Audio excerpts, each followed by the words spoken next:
Hey everybody, welcome. This is Rob from Audio Design School. How's it going? Today I'm going to do something a little bit different. I'm going to do a video that is basically fun with filters. And I've got a variety of filters here that I want to run through and just give you a little creative idea on some of the things that you can do with filters. I'm using Nuendo 10, which just came out.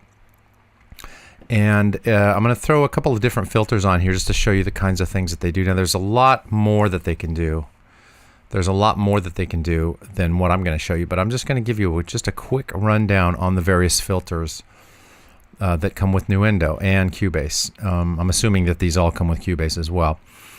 If you don't have Nuendo or Cubase, just whatever DAW you're using has some kind of filters in it. There are some third-party filters that are really good. And they all do sort of the same thing, more or less, or can be manipulated to do similar kinds of things. So again, this is just to show you, just to give you a little ear candy and show you what can be done with filters. So basically what I've got here is I've got an electronic drum loop, and it's basically this with nothing on it.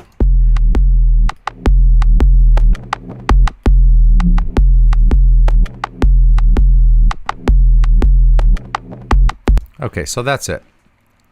Nothing too fancy. First thing we're going to start with here is called a step filter. And basically it's exactly what it says. It does filtering in steps. So each one of these, if you look at this pattern right here, we're going to do a 16-step pattern. Each one of these is a tuned filter, and so we can change all these and get it to sound different, and it puts filter per note, per beat, so, or actually per step. So I'm going to play it, and what I'm going to do is I'm going to gradually bring in the step filter here. The mix right now is on 0, so we're just hearing the direct signal of the audio file. But I'm going to start bringing in the step filter, and I'll start changing some of these, and you'll start hearing the difference as each step gets played. We're actually changing the pitch of them. So let's go ahead and play it. I'm going to bring the filter in. Okay, that's dry right there. It's 100%. I'm going to bring the volume up a little bit. Now as I start to change these around,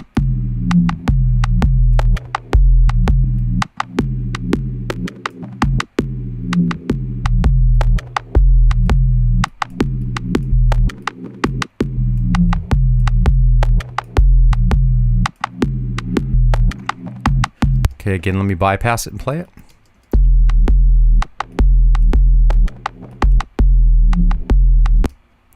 Okay, put the filter back on.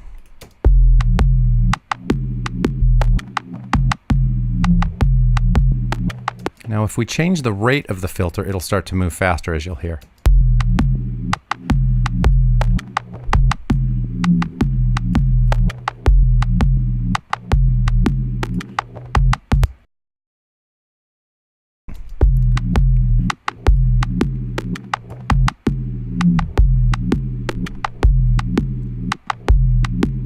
See, as we change the rate, as we increase the rate, the whole thing sweeps faster. That's all that's happening.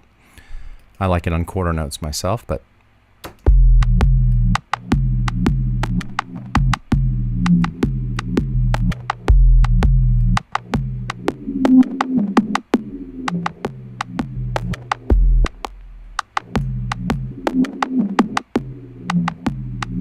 you can also change the type of filter.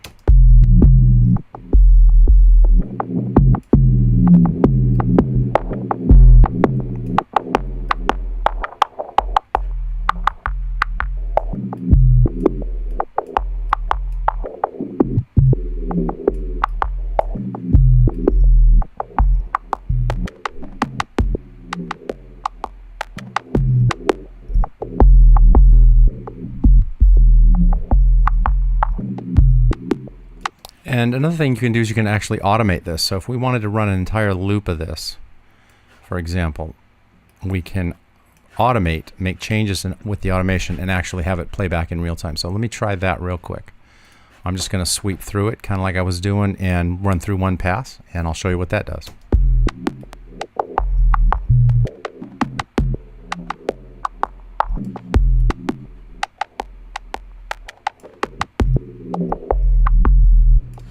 Now everything I just did got recorded, so let's play it back.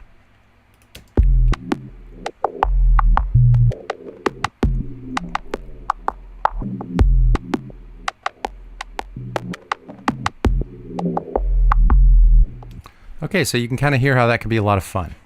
Okay, so now I've loaded in the Steinberg Morph Filter, and what this does is it gives you a low pass, which allows the low end to come through, a high pass, which allows the high end to come through, and then a little morphing knob, a button here, and it allows you to sweep through different variations of the two. So I'll play it and show you what it sounds like.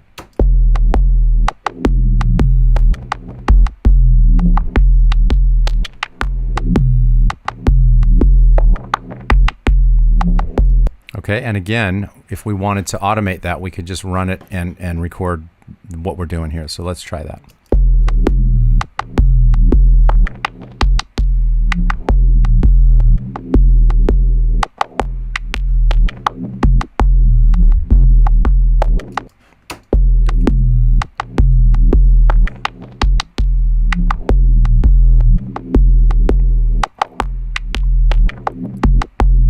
Okay, it's pretty cool. So again, this kind of stuff really just gives you alternatives to a straight drum beat, or you can do it even to part of an entire mix of a song, although you'd want to do it very sparingly if you did that. But it's just a way to sort of make some ear candy to make things a little bit more interesting.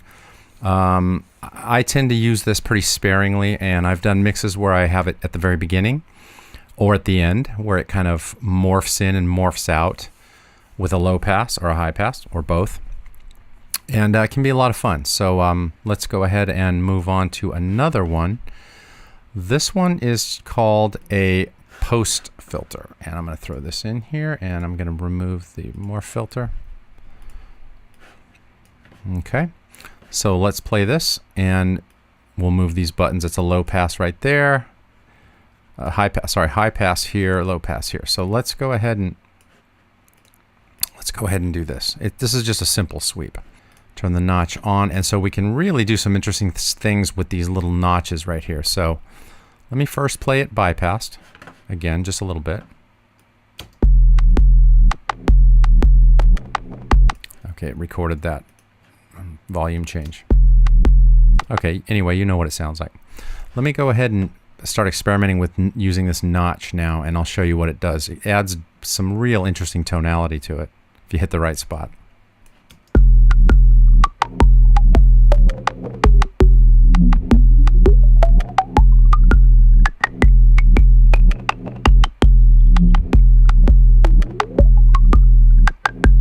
And if we widen out the cue, it really opens it up. Watch this.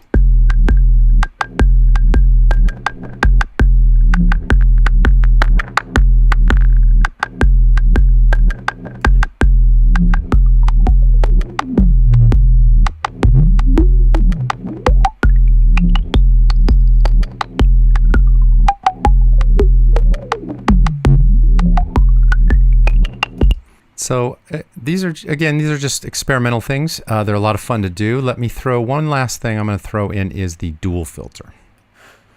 And we'll try just a little bit of that. Get rid of the post filter here. Discard that. And this is just more of a simple low high pass, but let's check it out.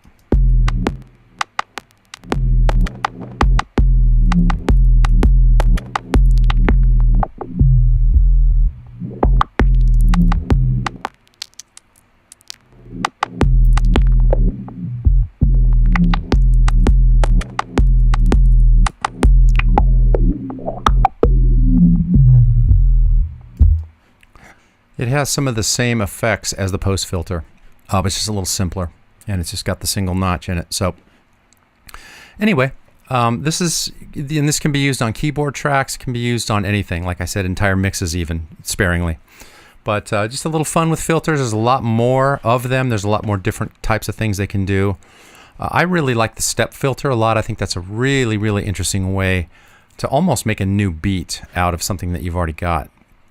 Can really change it by introducing pitch changes and sweeping sort of ups and downs with the high and the low, things like that. I really like that a lot. So by all means, open up some filters and have some fun with them. Hope this was educational, and we will talk to you soon.